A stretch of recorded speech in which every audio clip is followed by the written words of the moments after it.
Is It Transphobic will be addressing issues of transphobia and transmisogyny. We may also address issues of racism, classism, ableism, and various other intersectional issues in this podcast. So this is a trigger warning. The panelists on Is It Transphobic will also use strong language. So listener discretion is advised.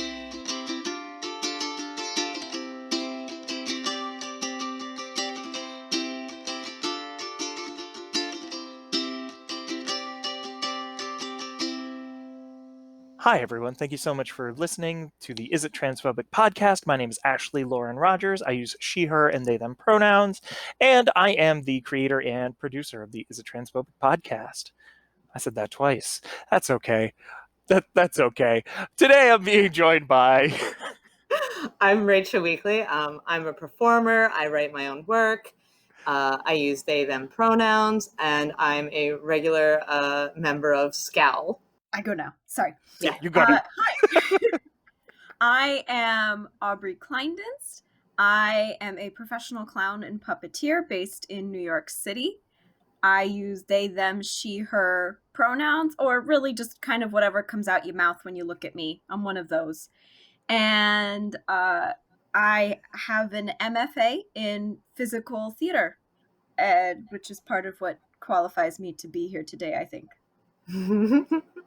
Yay. Yeah. So in case you're just tuning in, you're listening to the Is It Transphobic podcast. I'm going to say that as many times as possible now.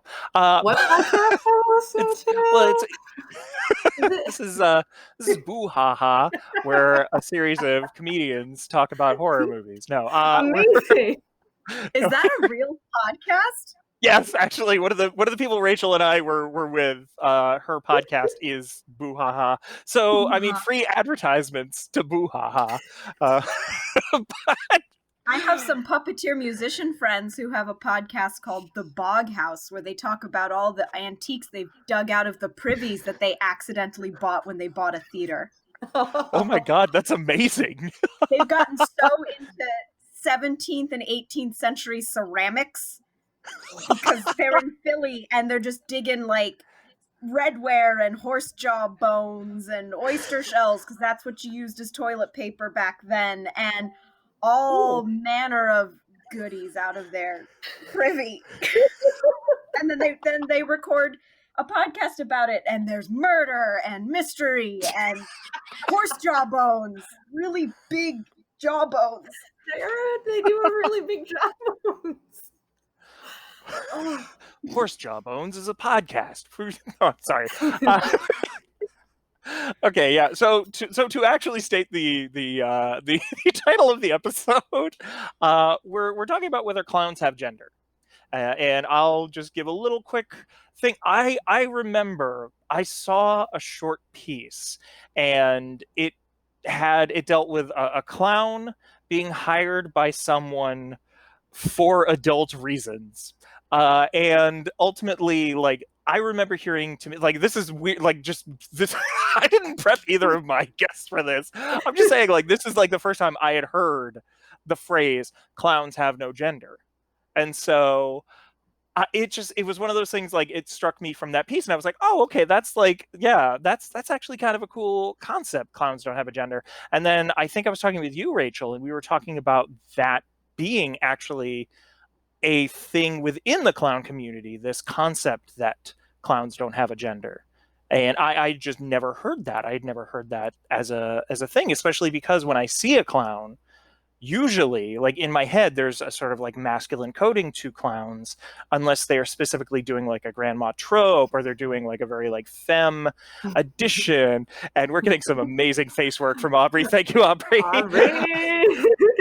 I just wonder, like, what have you, when you hear about like when you got into clowning, was this something that you thought of? Was this something that you had heard of? Like, just just roll with that terrible question that didn't have an ending. Nah, that's like the crux Great of it. question.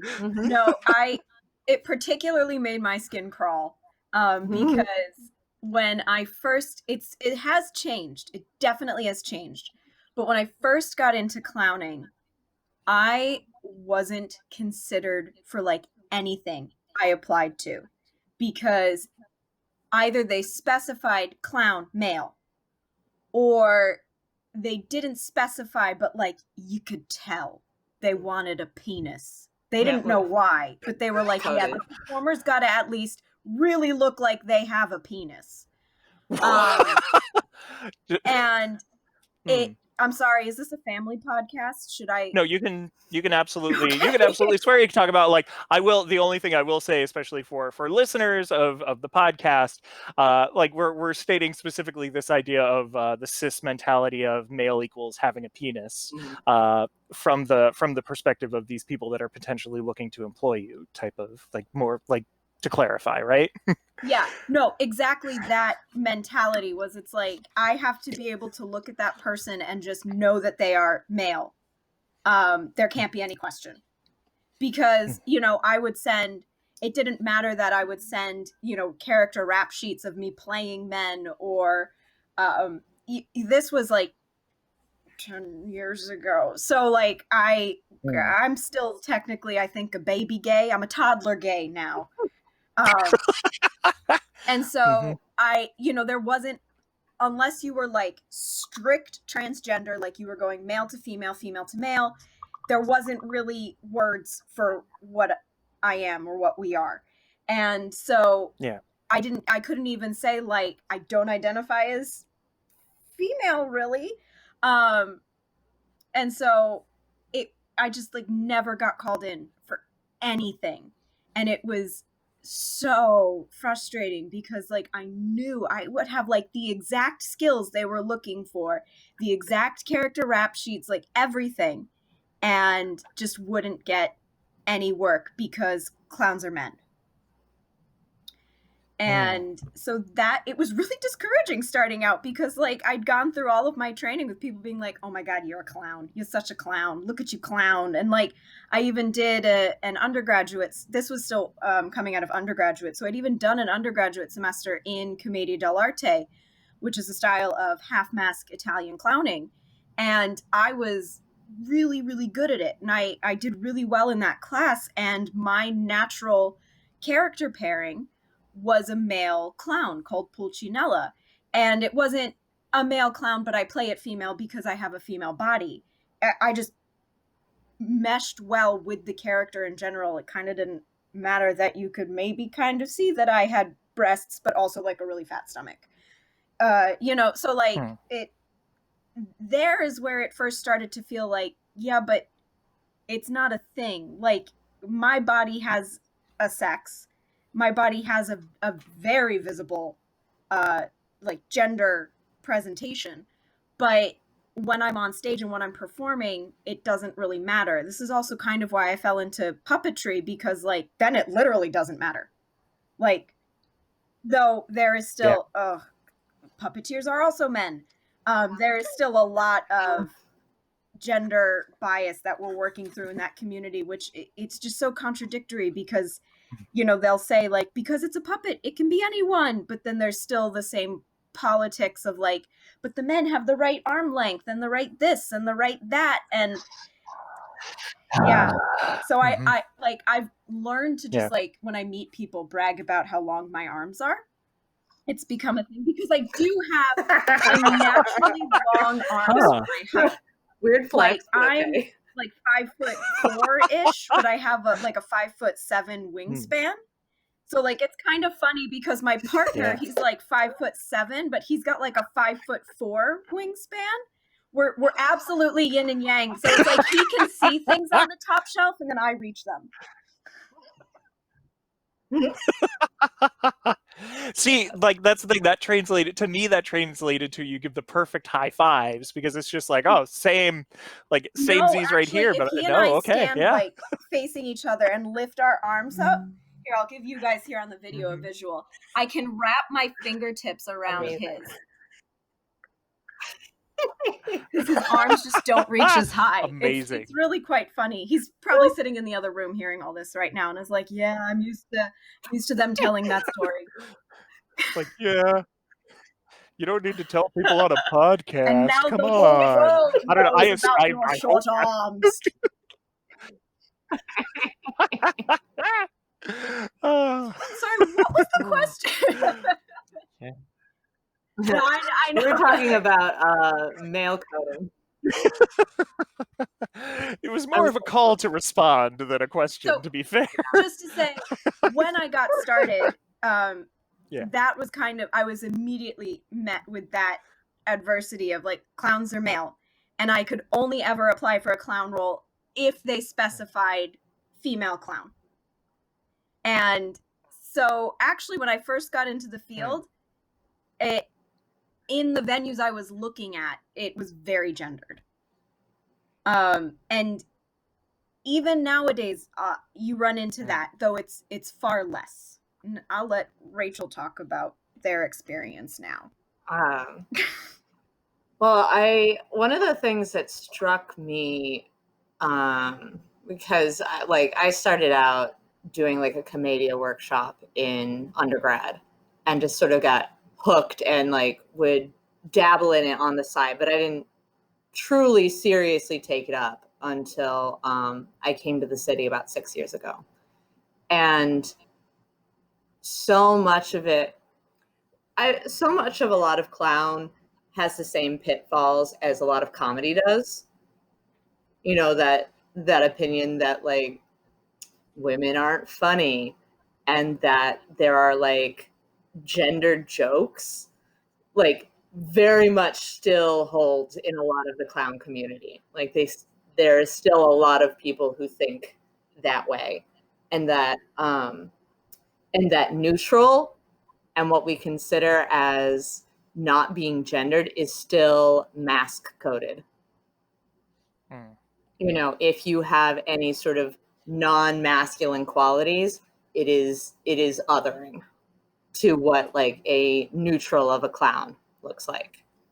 And that was a big struggle for me personally, because I physically kind of read either way. Like, people don't quite know what to do with me. So then I'd get up and try to play like a super femme clown. And there's this wonderful interview on Hal Round with a bunch of female clowns talking about how they approach their gender in clowning. And like, whether you're leaning into like the super feminine or whether you're not, or whether it's just themselves, like how they're playing with the gender in that. And it reminded me of how many times like I tried to do that and it was not successful because I didn't read that way. So it's like I had someone else's pants on While they're wearing them. which was much less funny than it actually is. I was gonna say that sounds like a clown thing to do, is just Right? wear someone else's pants, but like, Wow, you're wearing them. Yes. But they're someone else's pants, but everyone thinks they should be my pants. So then there's just this like disconnect. And the same thing happened when I would try to play more masculine clowns. There was sort of a disconnect between what I was playing and how I was being perceived. And one of the things a lot of clowns talk about is like, if you have to think about the joke, like if you have to work through it, it's not going to be funny most of the time because you've had to do too much work. So if you're spending all your mental energy trying to figure out what gender category you're going to put the performer in, a lot of times the gender-based jokes don't work. Yeah, I ran into that in grad school even, which was so frustrating because there I was in a group of other people learning clown who also did have already a clown background, and I was in this clown trio where the prompt was you walk in and you find your partner cheating on you with another clown. And how do you react? And my partner was a male clown and he was cheating with a female clown. And then I came in, and our clown teacher was very particular in grad school, and he even picked out all of our costumes, what we wore, and everything. And for reasons that will probably come up later, my clown was the only clown that was female bodied but put in male clothing in a suit. All of the other female bodied clowns were in dresses or very feminine wear, and all of the male bodied clowns were in variations on suits, really. So I was in variation on suit, but was I'm very obviously female body. It's just like I have a chest, I've got hips. You know, I really relate to what Rachel was saying in that when I first started acting, I am kind of small but curvy, very feminine looking, and so people would always want to cast me in these like really feminine ingenue roles, and then it would just not work. I don't play that well at all. And then by chance they'd be like, fine, read Hamlet or do this boy role or something like that. And then they'd be like, well, dang, that's yes, but you look wrong. So I never ended up getting anything I could play well because I didn't look right. I either play like old ladies or men or teenage boys occasionally. I play those three characters very well, but I don't look like any of them. So I break a lot of people's brains. But so we were trying to work out this clown skit of the cheating clown and how do I react. And my female clown partner got incredibly frustrated with me and looked me dead in the face and went, "What are you? Are you male or female? What kind of clown are you?" And my immediate reaction was just to look at her and shrug. Like, it hadn't even occurred to me that that would be a problem for anyone. Because for me, I was just like, I look right. I never thought, oh, good, I'm a girl clown, or oh, good, I'm a boy clown. I just was like, yep, there's my clown. And my clown teacher did the same thing. Like, yep, there's my clown. And she was just so angry with me that I actually went and bothered asking my clown teacher. I was like, did you see me as a male clown or a female clown? And he went, oh, you are such a, because he's Italian/Brazilian. He's like, oh, you are such a beautiful woman. And I was like, that's great. I asked about the clown. I'm sorry, just like out of context, I am in love with that response. Like, I'm sorry, I asked about the clown. Yeah. Like, thank you for the affirmation that I don't necessarily need. Like, I'm glad you see me as a beautiful woman. And like, because he was trying to be encouraging and not break my gender identity. So I think he was being very like, oh, you are so beautiful. You are such a beautiful woman. Yeah, there's a lot of hand motions going on here because he was Brazilian but had lived in Italy for like 30 years. So he had both of those Latin cultures going on. And yeah, his name is Andre Kasaka. Some more plugging there. One of the most brilliant clowns I've ever seen and ever worked with. He was our clown, our red-nosed clown teacher specifically. And there's... Wait, what is, sorry, because I would like to know, but also I feel like our audience probably might not know the different, I almost said flavors, different genres of clown. There's flavors. What is... Rachel and I together did a piece where there was some licking going on, and we had to share a tortilla chip, and it was interesting. It broke one of my rules because I'm a total germaphobe and I don't like to eat on stage, but it just made so much sense that we had to figure out how to eat a tortilla chip on stage that would make me not immediately reject. So there's so many different types of clowning that's a whole separate podcast. But the quick rundown I can give of a few things that Rachel and I have touched on are, when I say the word clown, most people will think of red-nosed clown, which is, yeah, kind of the typical circus clown. Most wear a red nose, but not all of them do. And when I say typical circus clown, that's a very difficult thing also, because what we think of as a circus clown in America is different than what is a true of the roots traditional circus clown from Europe, which is a little more in line of what Rachel and I actually practice more professionally, though we have done other things. But that's what red-nosed clown is. That's that family. Branched off from that family are then the clowns that don't wear noses. So that's where you get like the Marx Brothers, who are definite vaudevillian clowns, but they never wear noses. Or someone like Bill Irwin, who is, I believe he's Barnum and Bailey trained, or Ringling Brothers trained. He went to one of the like very famous clown colleges when they existed, but he never wears a red nose. But you watch him work, and it's like, yes, this is clown. Yeah, it's the soul over of a red red nose, or nose. Yeah. with his partner, it's like the soul of the white nose versus the red nose, because there's also the white face clown, which is one of the antagonists to the red nose clown. All of this comes out of commedia, which is going a little further back, which is an Italian based style of clowning that both Rachel and I have also studied, which relies heavily on caricature and stereotype, in very offensive ways. I would like to say in as least offensive a way as possible, but no, it was intended to be offensive. But it was a theater of punching up. So it was intended to be offensive, but not necessarily to the people who were watching it. But it did rely very heavily on these stereotypes, and we still use those same old stereotypes because it's a lot better than trying to make new ones and being very offensive nowadays. But you study commedia to more learn the structure and literally the flavor of it, because then you move on to like literally any sitcom you can break down into a commedia structure. It's that there are these very particular character types. They interact in very particular ways. There's certain shticks you will see over and over again.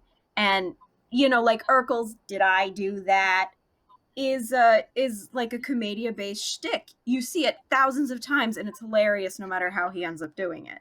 You know, so this is how you would see it more in modern day, is the sitcom type of clowning is commedia.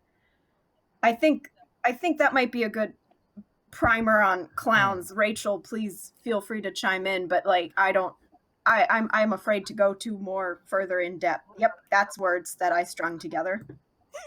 I gotcha.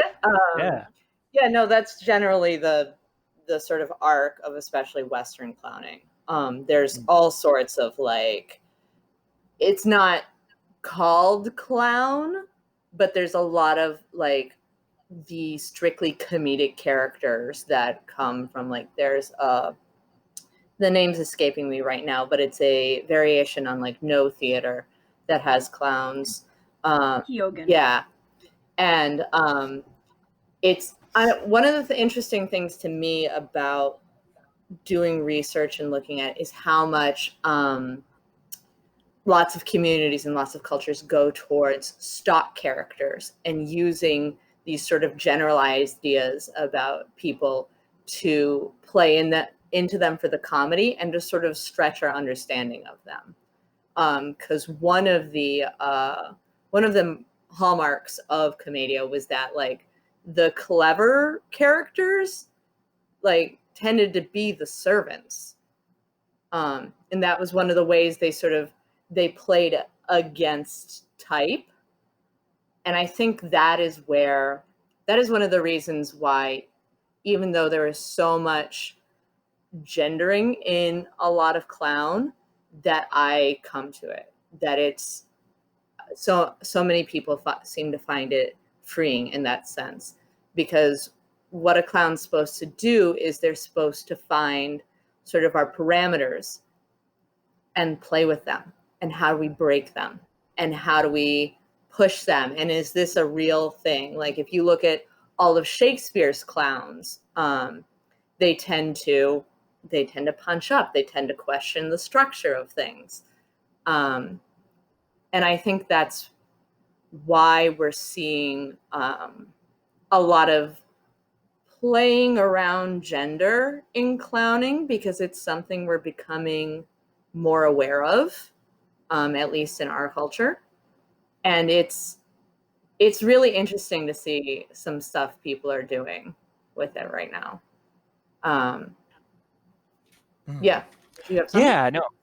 Yeah, no. I'm thinking about especially the moment that you shared, Aubrey, about this, like someone getting pretty much in your face and being like, "What are you? What are you?" Like it feels very much like I've definitely, like, I don't want to say I've had that happen to me specifically, but like, you know, like especially like as a trans person who's been out for at this point more than a decade, I think. Oh, I don't like being old. Anyway, but like, you know, like you get that quite a bit when you don't have people immediately already telling you exactly who you are, even though they don't know you.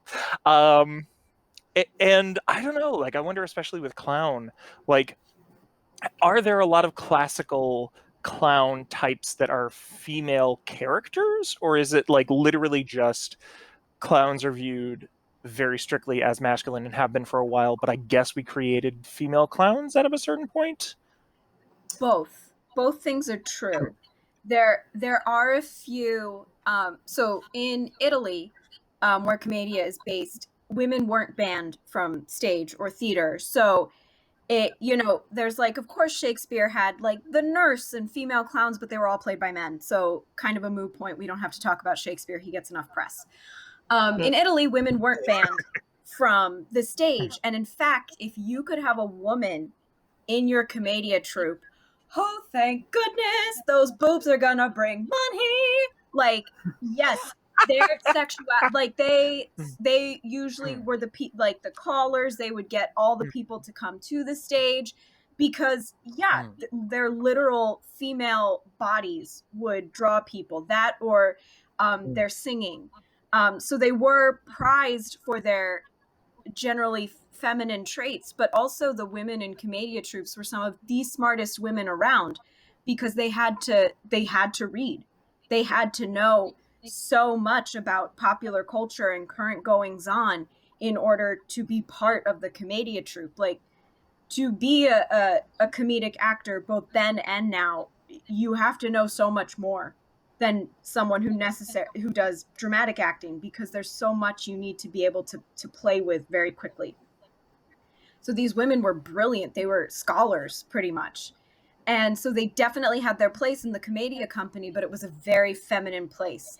They were lovers or the female servant of a lover. These are really the only two female clown characters you saw. And the lovers were just very dramatically feminine. And then the female servants were very weepy or very giggly and always full of boobs or getting their skirts accidentally lifted. Very sexualized.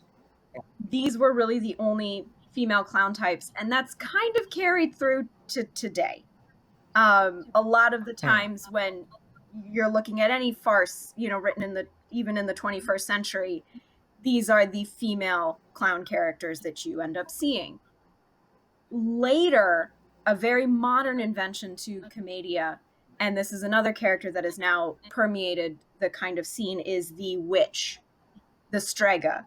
So this is a magical female character. They usually do have magic powers, or they claim to.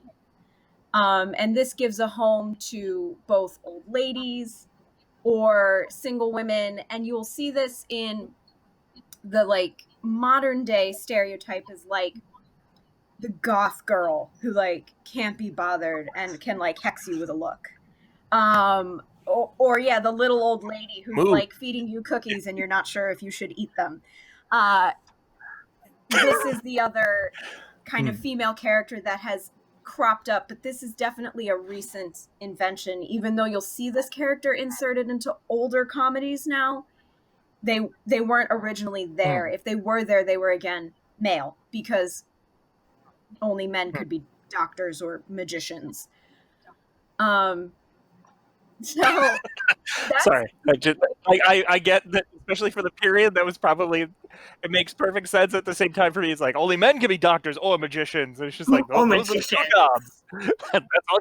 That's all you got. Or magicians, because in the time, a doctor was a magician, pretty much.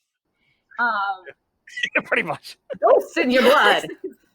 Demons. Priests were also, take some cocaine to get them out. Priests are also in this category. However, in Italy, you will notice that in all of the comedies, the church is never touched because that is the one thing that could get you killed. So there are no religious characters in Commedia. It's two reasons. Like, one, the church could get you killed, as much as it's a theater of punching up, and two, like, people got enough of that in the rest of their lives. Commedia was meant to be kind of like none of that. This is about real life, not church life, not God life. Because it was the Renaissance and people were moving hardcore away from my whole life is church life. So to tie it again to kind of like the what I wanted to talk about initially, like, as I'm loving this. I am loving this. No apologies. At the same time, I'm just to kind of like fine tune, like, so at what point, because it seems like most of the classical style of commedia, as well as a lot of clown, were very gendered in a binary sense. So, like, do we know where this mentality of quote unquote clowns have no gender comes from? The 60s. Yeah, I think it's gotta. I love a simple answer. Great.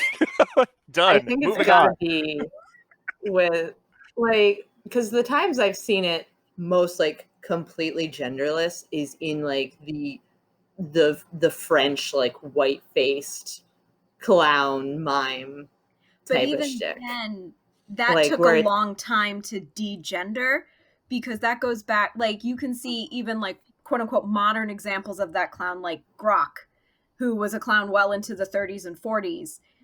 He is this French white-faced clown. We're talking about a he.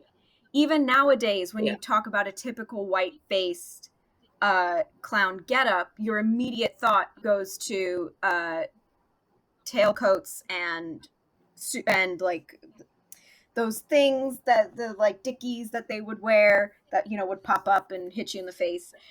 This is the white clown And they just couldn't help but make everything aesthetique. ridiculous. So even if you're playing it genderless, even if you're a woman doing it, there's a temptation to go into that mask look.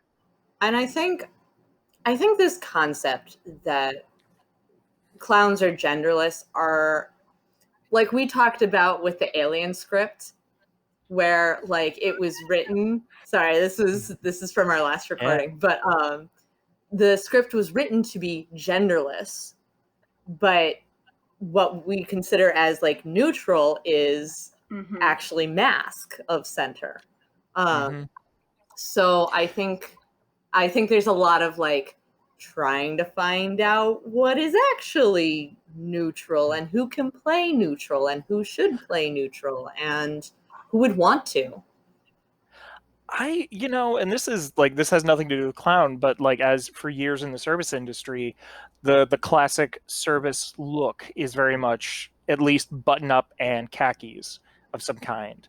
Could be button up and black pants, could be like some combination of that, but it's usually like a button up shirt. And you could wear like a feminine button up shirt, but especially on me with my frame, with my size, it's like I could wear, and I did at Starbucks, wear like ruffled shirts, and people would still be like, "Oh, thank you, sir." And no matter what, like that idea of the standardized, that idea of the like, it's genderless, like, no, regardless of like the genderless quote unquote look, tends to always be this masculine of center, I guess, for lack of a better term, framing and setup. Because in the social contract, women are allowed to take on the personality and personas of men because that's punching up, and also men see themselves as neutral. So when neutrality was being invented, men were playing a large part in that, and they were like, well, if you just look like me, we're neutral. It's the same way that white people, I read this fascinating article about how emojis are not neutral because they were made by white people. And so many white people are like, I'm just going to pick the yellow emojis because they're neutral. And I say that with a disparaging voice, but like, I was that person. I was like, I'm not going to put a color on my emoji. But the default then is white because white is considered neutral. And so actually, I've now like gone through and changed all my emojis to like the porcelain Bianca whiteness because, like, as you guys can see on the video here, I blend in with my walls. I'm really white. And so I, you know, it's that same thing. It's like when neutrality was being conceived of, there was probably a lot more men involved. And so they thought, well, yeah, women can trade up to be men and then they're neutral. For men to dress in a feminine manner, it's seen as going down. It's seen as condescending. And so it's, which is why when you try and get men who are playing like or AMAB who are playing neutral clowns, you have to be careful. You can't put them in a dress. A dress is too coded and it'll be like, oh, they're doing drag clown or they're trying to do a femme clown. In order for them to be truly kind of neutral, it's a real strict androgyny line you have to play where you do wear the black shirt with ruffles, but also men's jeans, and you have very long hair and a top hat. I'm actually thinking very specifically of a clown friend of mine. This is his outfit. Because he is like beanpole super like mask presenting, like skinny guy look. But then he's there in this like flamboyant frilly shirt with this top hat, but then his jeans give him this very masculine look. So he was kind of edging towards the neutral, but you can only be so femme and still be neutral.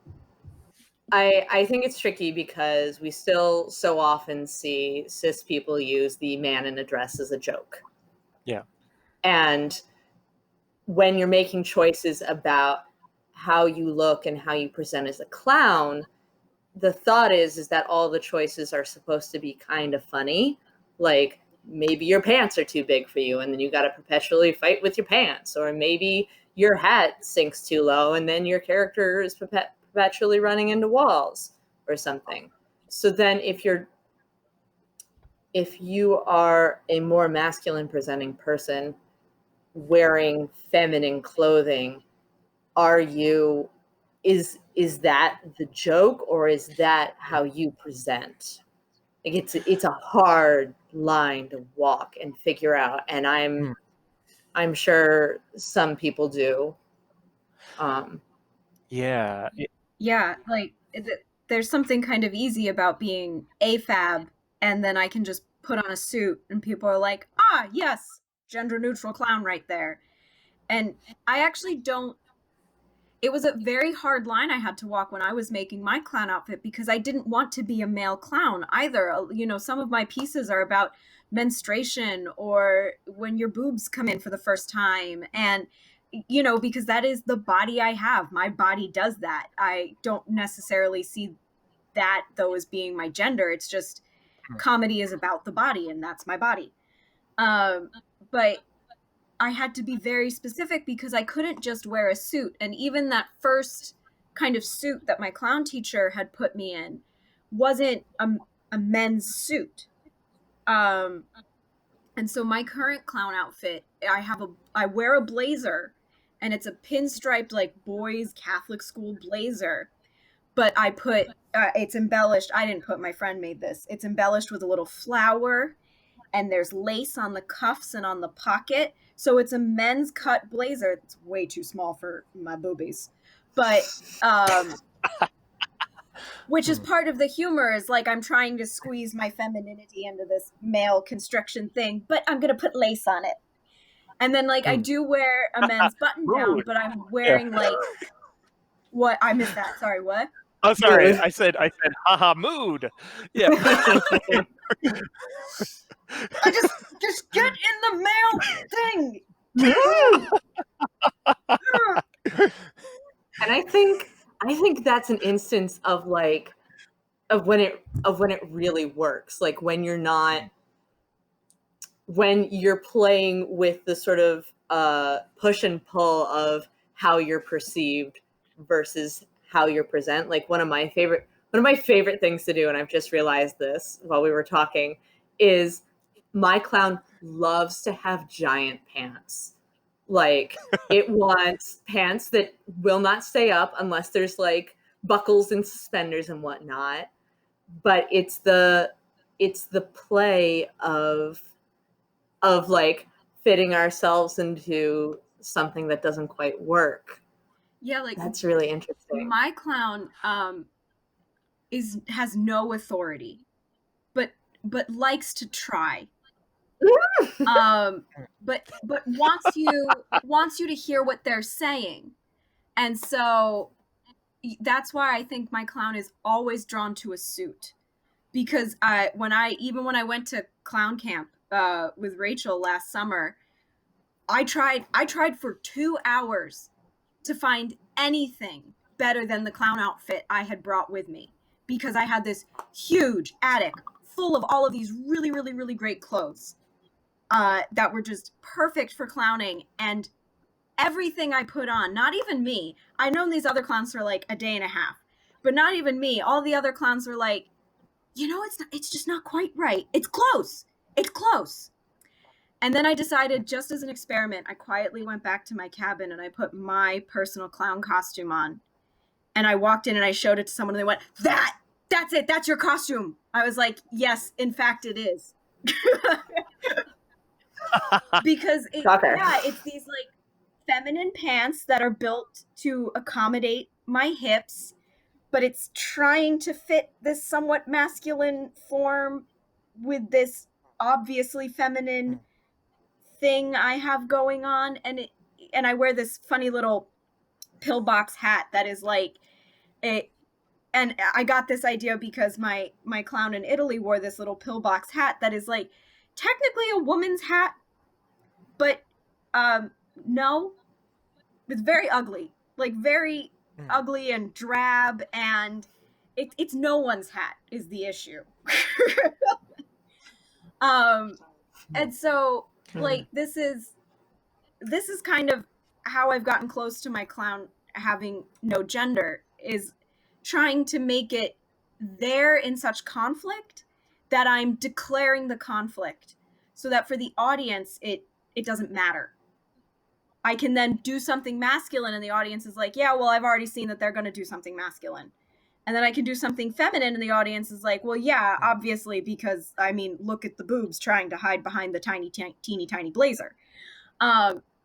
So that's kind of the way that clowning is genderless, is that in the same way that you can't just say racism doesn't exist anymore and I'm not going to see it. I choose to see neutral only.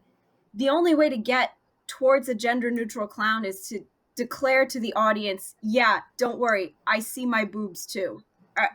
I'm with you. But also see this. And if they can kind of accept those things happening, which clown allows you to a little bit better than some other theatrical forms, that's why clown can seem sometimes genderless, is because it's allowed to say, yeah, it's both. It doesn't, clowns don't have to exist within the boundaries. They are encouraged to go outside. They already don't exist within the boundaries. Yeah. That's kind of the basis of the clown, is that they're this poor little id / ego. They're like pure ego. They were just kind of dropped here and they have to just work with what they have. So like, if they have boobs, great, they'll work with that. But if they don't, okay, I'm just missing them. It's not like one is better, one is worse. It's just, you kind of have to declare what's there and then work with it. And so that's why it can seem genderless, because I'm declaring all the parts of my personality here, and now I'm going to work with them. If you want to be a female clown, I've seen like super sexualized female clowns where it's like Jessica Rabbit. I am declaring how curvy and sexual I am, and I'm going to use it. Or super masculine clowns where, there's a couple types of these that we could talk about that are all very offensive, but Rachel really wants to say something. But again, declare it, and then you have it. I mean, as a huge fan of professional wrestling, I feel like I've seen a ton of masculine clowns. Just to throw that out there. Wrestling has a bunch of super mass clowns. What's the character's name on on Doom Patrol. Flex. Oh, Flex Man. No, not Flex Man. Flex, I something like mean, a Flex Masters? Flex Masters? No, that's not it. But yeah, Flex. it's Flex- Or Flex like M Magneto? something. literally Dave Yeah. Bautista in Guardians of the Galaxy. What is his name? Yes. It is Drax. Yeah. Destroyer. That's a super masculine clown. Like he's sitting there shirtless, muscled out of his mind, and takes everything literally and seriously. Because men are serious. And then I will drag my finger across my throat. It's What attracted you to your wife? She was the only one not dancing.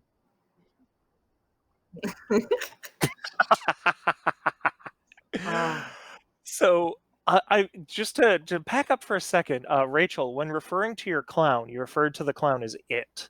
I'm curious, like, because especially like as we're talking about like this idea of gender neutrality, quote unquote, and pronouns, and like, how do you view the clown itself, and do you use it as a pronoun for the clown? And is that like a standard thing, or is that more just like a personal thing for your clown character?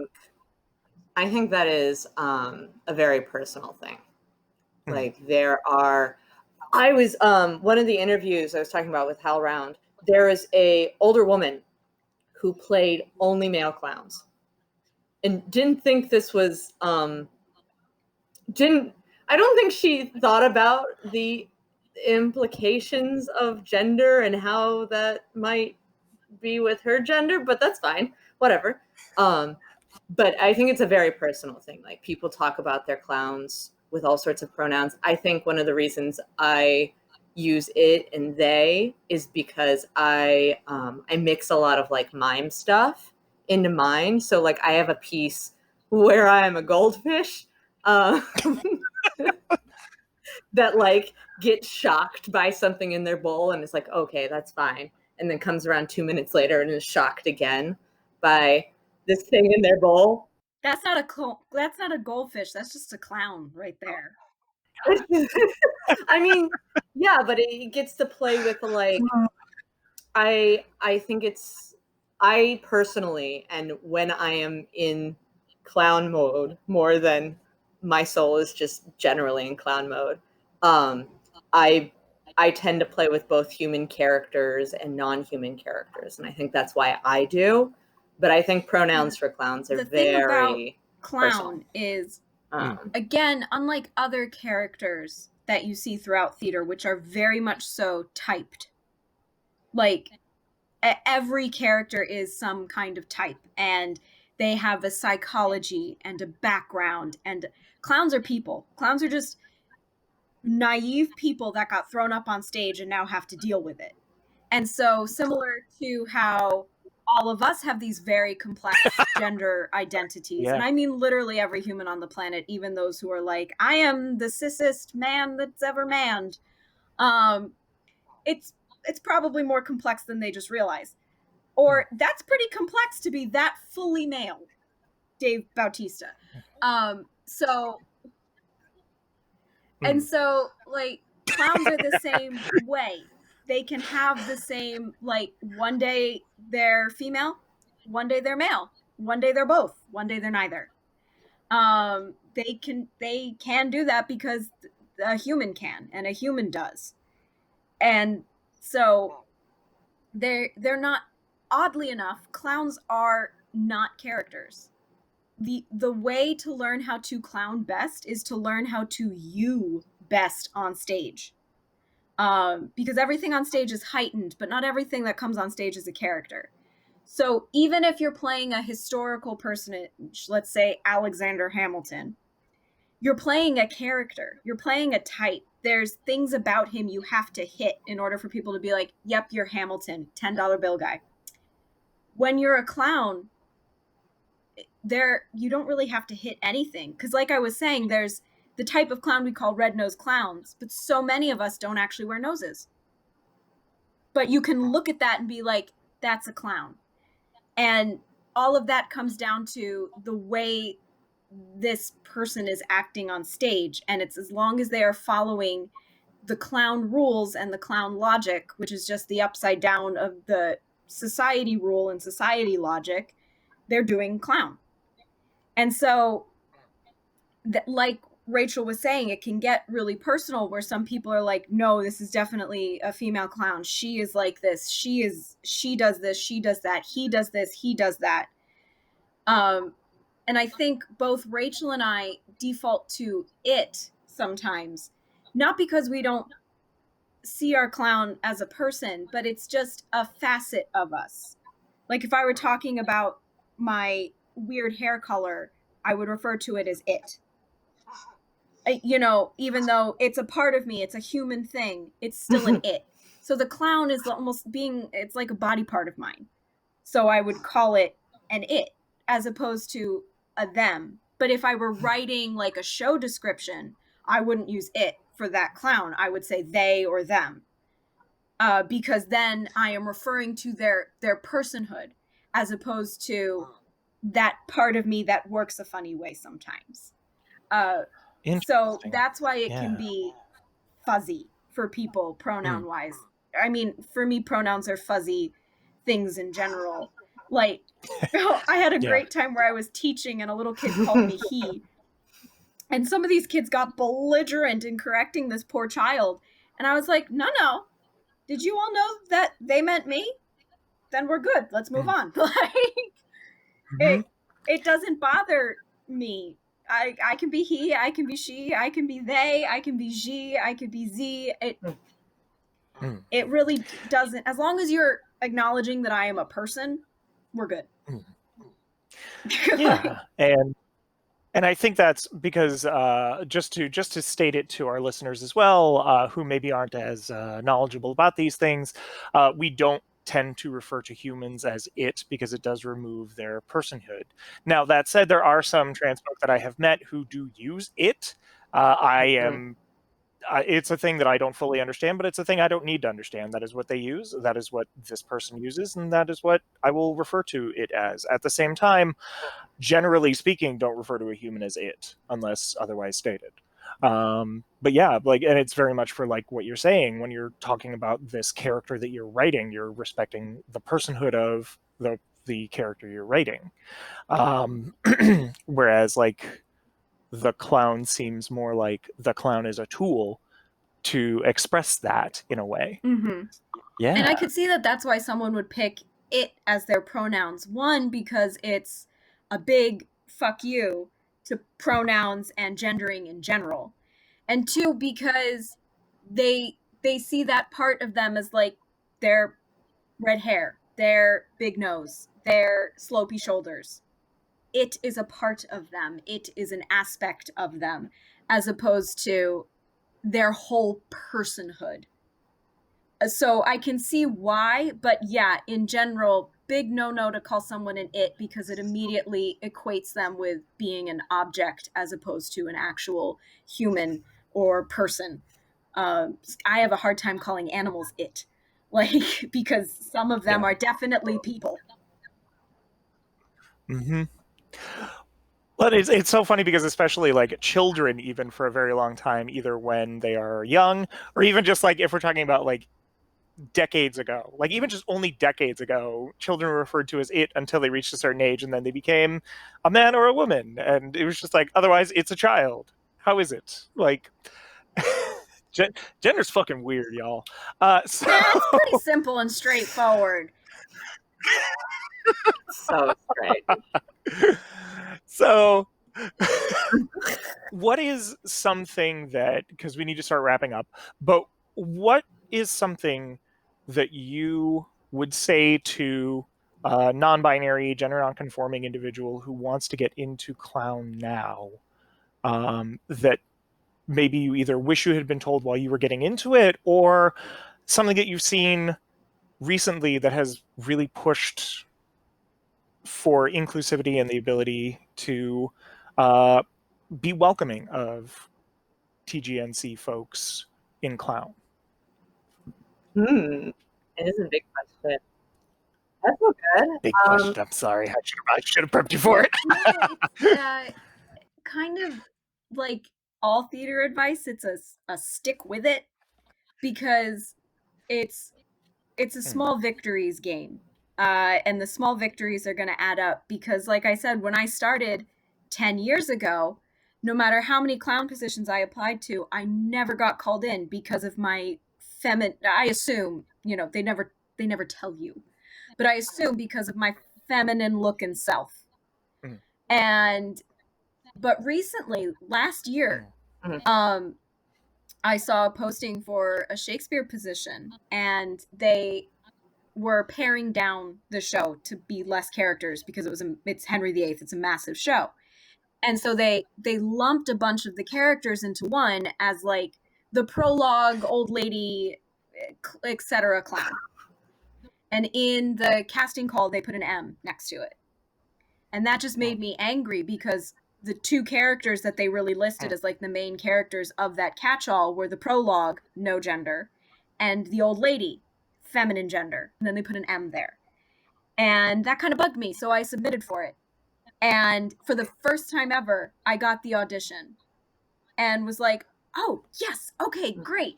I'll probably not get the role, but like, thank God, finally someone will see me for the thing that I'm very capable of doing.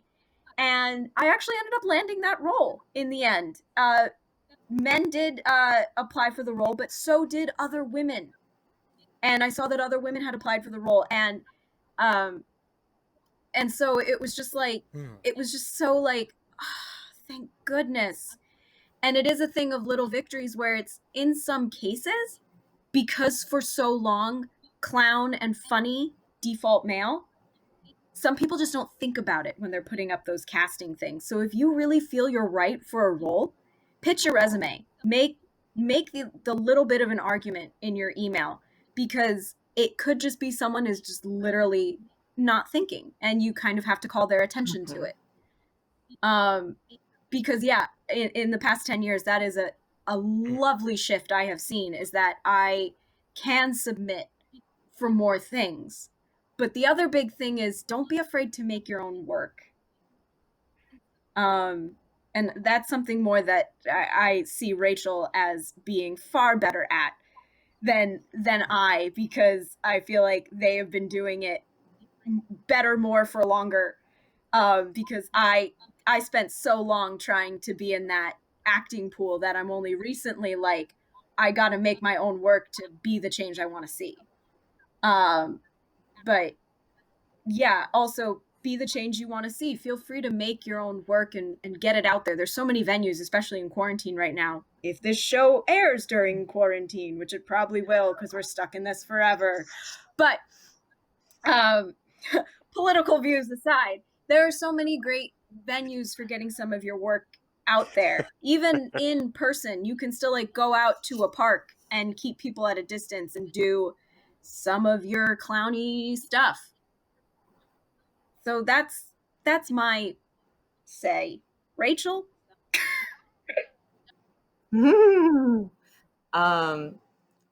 I think one of the most encouraging things I was told, I get big imposter syndrome things all the time.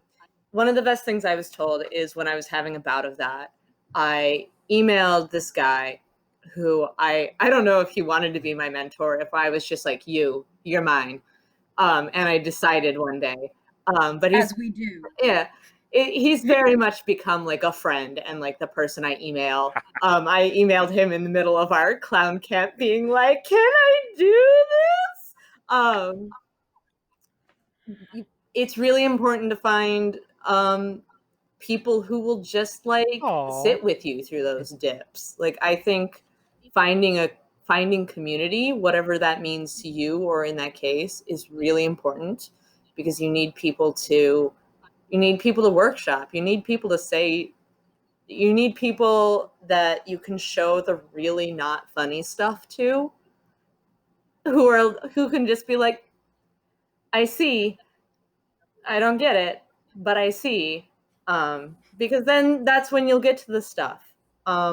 And the thing the mentor that I chose for myself told me was, sure, you can go to grad school and there's lots of stuff to be learned, and it's really good stuff and it's really good training.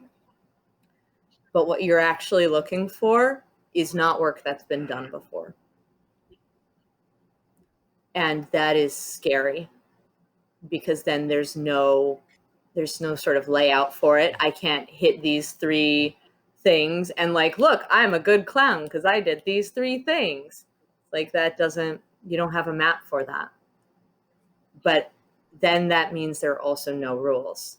So maybe I do want to make an entire show about being a goldfish. Why not? You know, it is the terrifying and exhilaration of the freedom to make work. And the freedom, the only thing you have to worry about is whether this is the work that feeds why you became a clown in the first place. Yeah, theater, the community thing is really important.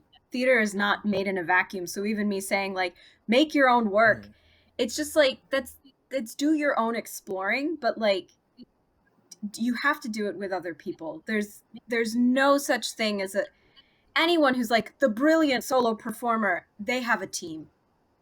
Like Beyonce is only Beyonce because Beyonce has a literal million people working for her.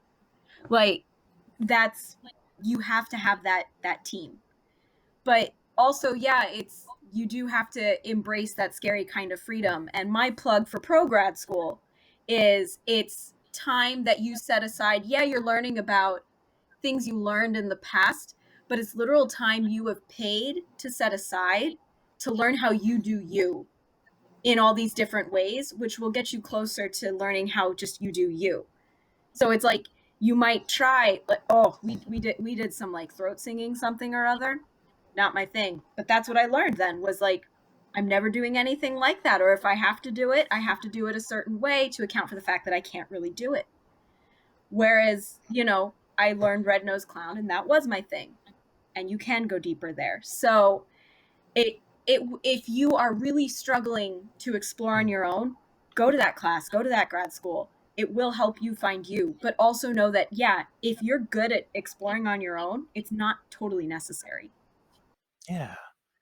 So normally in this podcast, we would end the podcast asking, was it enjoyable and was it transphobic? I feel like that doesn't directly translate to this topic, but I do want to know how clowning has been during self-isolation, during quarantine. And I might still ask those 2 questions after, just because, like, fucking why not?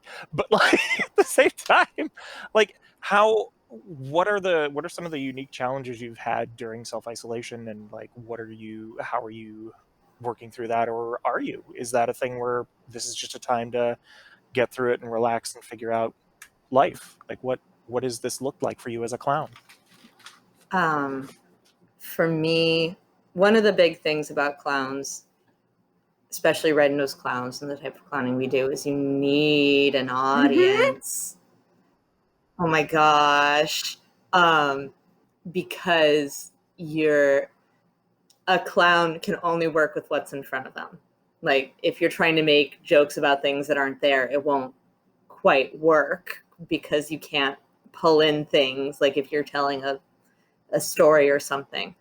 So to not have someone to respond to or someone responding to you is like it's like you're working in the dark all of a sudden. And at the beginning of the quarantine, I was lucky enough to get a chance to do a piece for a virtual theater fest.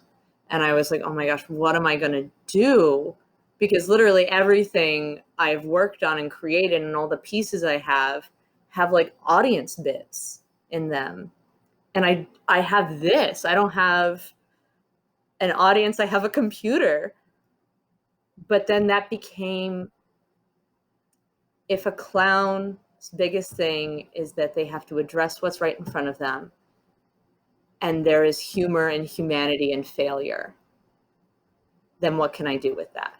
How can I play with that? How can I address an audience I can't see? And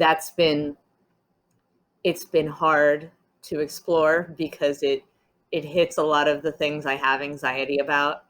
But it's also been very freeing. It's been something that's able to help me work through some of the anxiety. On the other hand, I feel like I have been creatively constipated for the past 6 months. Like, I'll get some ideas occasionally, and there's things I want to do, but then I sit on the pot and it's not going. Nothing's coming out. And yeah, creatively constipated is really the best way to put it. Like, it's in there, but it's not moving. Yeah. And no matter how much I'm putting in, still nothing's coming out. So I'm also a little creatively bloated, I guess. But it's also, I live in New York City and I work in New York City. And so my entire existence is the hustle. And so much of my life has to get put on hold for needing to do this hustle. So I've not necessarily been relaxing during quarantine, but I've been like trying to learn how to be, and also like working on my apartment and like nesting in my home. So like I am still doing like creative things. Like I'm literally sewing curtains for my apartment, and I made a wall hanging, and so I'm finding creative outlets, but they're not necessarily performative because, yeah, like Rachel was saying, even my puppet work, which so much puppet work is done on film, I prepared for the wrong apocalypse. I specifically stayed away from film because I was like, well, when everything falls apart, I'll at least have my big stack of things I can do in front of people.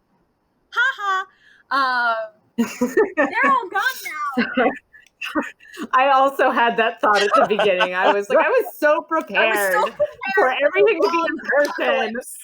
Like all these guys with their bunkers who are like, I was prepared with their guns. Like I was prepared for the apocalypse. It's like, no, the apocalypse is looking, of course, like how we couldn't predict, because that's how apocalypses do. So I've done some like creative research, and again, like I have been absorbing a lot, but that's kind of my tactic right now. Is there's so much to learn and see what other people do, and it's kind of like quarantine grad school, where it's like I kind of need to look at what other people are doing for a while and see how they're doing what they do, in order to figure it out. Like I've had 2 performance opportunities, and one I ended up having to drop out of because, again, trying to make myself get on the pot creatively was just giving me creative hernias, which nobody wants. Like it was literally worse than just being creatively constipated. It was blocking things in a way that I might need surgery. I appreciate how thorough. Creative metaphor is fantastic, by the way. Just throwing it out there. And so I had to pull out of that, and but there was lessons to be learned in pulling out of that performance. The only other performance I managed to get done was my friend did a birthday party for Walt Whitman. And I was like, what is the clowniest thing I can do on Zoom with Walt Whitman? Are you near blades of grass? Like, and literally all I did was she like switched the camera over to me for a moment, and I yawped. I sounded a barbaric yawp from the rooftops of Queens. And honestly, it was like the only point of humor in a lot of the show, because it's Walt Whitman and that ish is heavy. But yeah, it was like the shortest performance I've ever given. Yeah. And because they even introduced it, and they're like, Aubrey's gonna do their barbaric yawp, and I was like, yeah, like it just wasn't working while they were looking at me, supposedly. So I had to like it was like subverting the whole audience thing. It's like I had to actually run off camera to yawp properly, because I'm a clown who was being put on camera, which is even worse. So I had to do a run by yawping in order to get the yawp to work properly, was the shtick in the end. But like that's like the only clown thing I've done in 6 months, because it's just, clowns are built for the other apocalypse.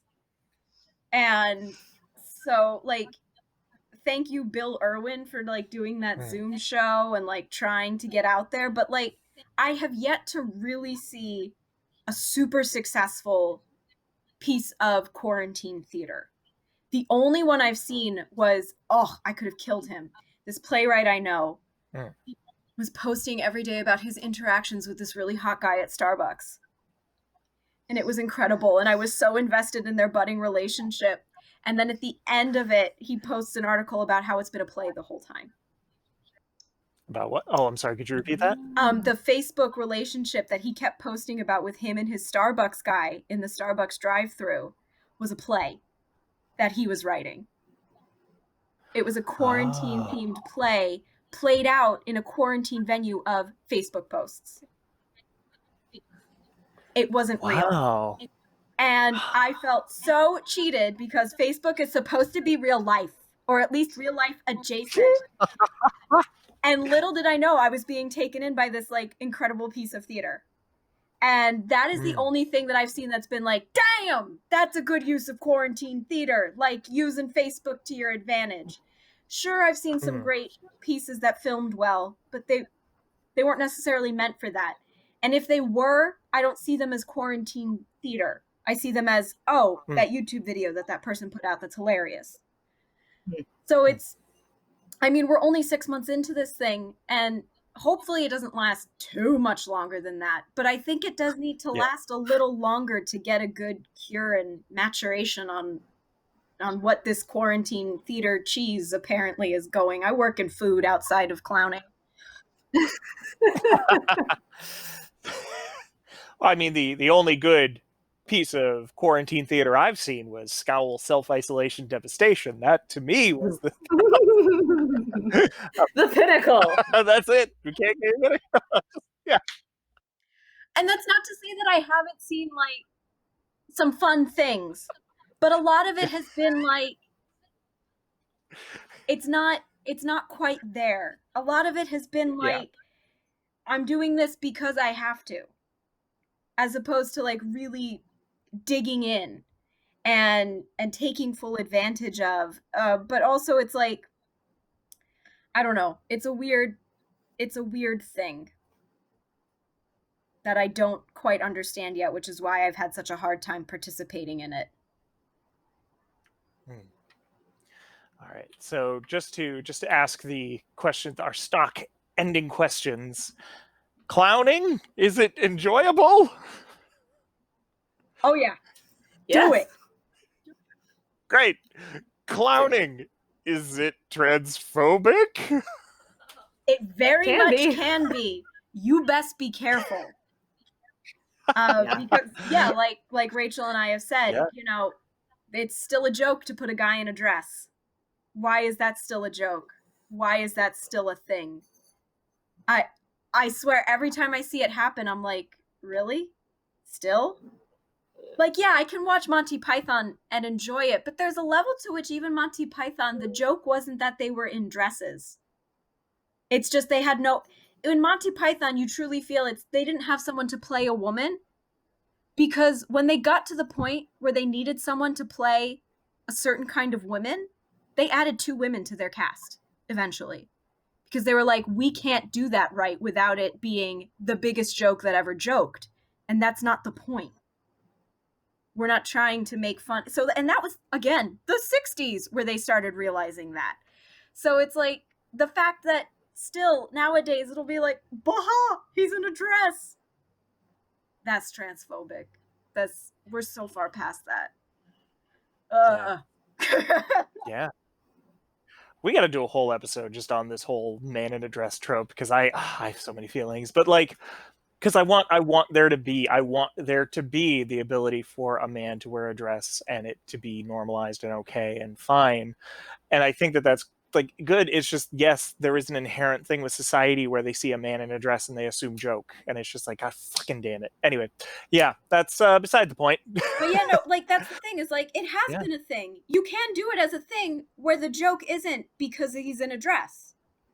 And it happens so much rarer than the joke is he's in a dress. Yeah.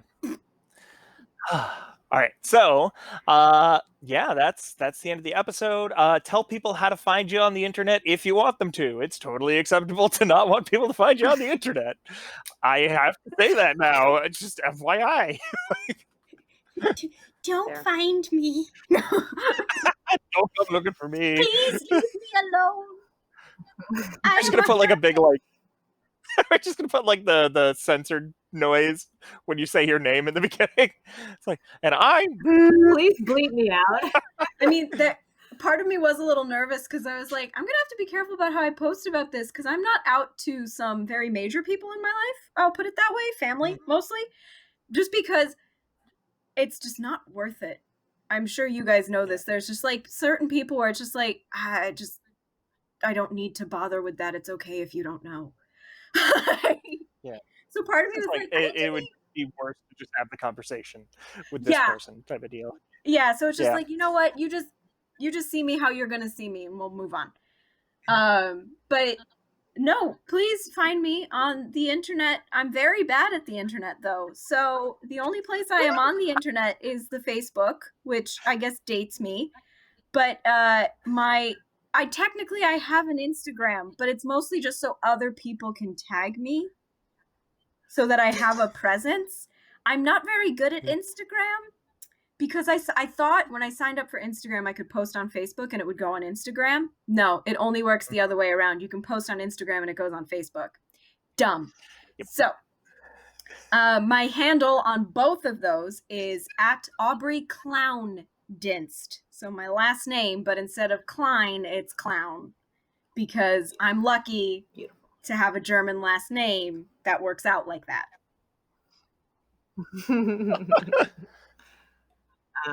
You can find me on Instagram at rachel.weekley. I also have a website, www.rachelweekley.com, because I did not feel like getting creative with my name. But yeah, you can find all my work through there. Some of my work through Scal's website as well. I mean, Rachel, you already have a setup inherent in your name. Like, as long as you made a weekly post, you're Rachel Weekley. Right? If I was that on top of it. If only. Well, what if you just make a yearly post and you say weekly, annually? Yes.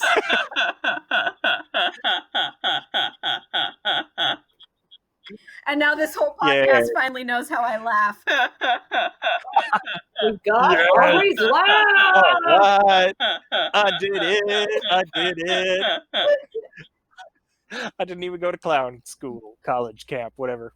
I didn't do anything. Anyway, yeah, and you can find me on the internet on Twitter at Lucretia Dearfor, LucretiaDear, and then the number 4. You can also find me as a transphobic Twitter at IsItTransphobic. And I am also terrible at Instagram, but you know what? I started an Instagram for Is It Transphobic, and I have been posting to it at IsItTransphobic. IsItTransphobic.com is where you can find all of our past episodes as well as new merch. That's right, you can get t-shirts, hoodies, mugs. We have mugs. I'm looking at socks. We might do socks. Who knows? Tell me you want socks and I'll put them up there. And finally, say again? Are your t-shirts transphobic? How are they unisex? To the best of my knowledge, no. There are a lot of different options for styles of the t-shirt. So find the style that you think looks best, and if you hate it, talk to Redbubble. I don't know. But yes. And finally, patreon.com/isitransphobic. You'll be able to get episodes 1 week before they go out publicly, and including interviews with some really awesome trans, non-binary, as well as some interesting cis folks that are doing really cool things with gender. We release those 1 month prior to releasing them publicly to the Patreon. So yeah, you get a bunch of stuff, and if you want other things, tell me and I'll figure something out for Patreon. I don't know, I want you to join it. So I will find a way to condense this ending. But yes, thank you so much for joining me, Rachel and Aubrey. Thank you for having us. Thank you. Yay, and thank you all for listening. Is It Transphobic was produced, edited, and coordinated by Ashley Lauren Rogers. The original music you heard was all created by Vivian Aladrin, who you can find on Bandcamp at vivianaladrin.bandcamp.com.